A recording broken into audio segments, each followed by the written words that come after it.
எல்லோருக்கும் வணக்கம். இன்றைக்கு நம்ம இந்த பதிவில் செம்பருத்தி பூவை பற்றி தெரிஞ்சுக்கலாம். செம்பருத்தி பூ அம்மன் மகாலட்சுமி தாயாருக்கு மிகவும் பிடித்தமான ஒரு மலர்.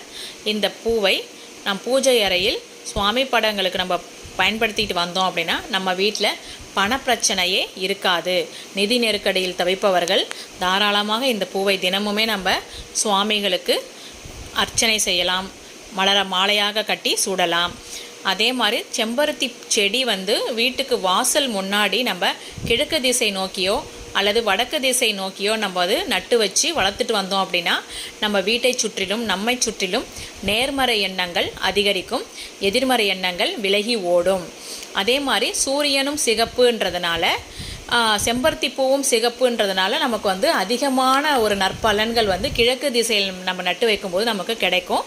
இந்த தகவல் உங்களுக்கு பயனுள்ளதாக இருந்திருக்கும்னு நினைக்கிறேன். நன்றி, வணக்கம்.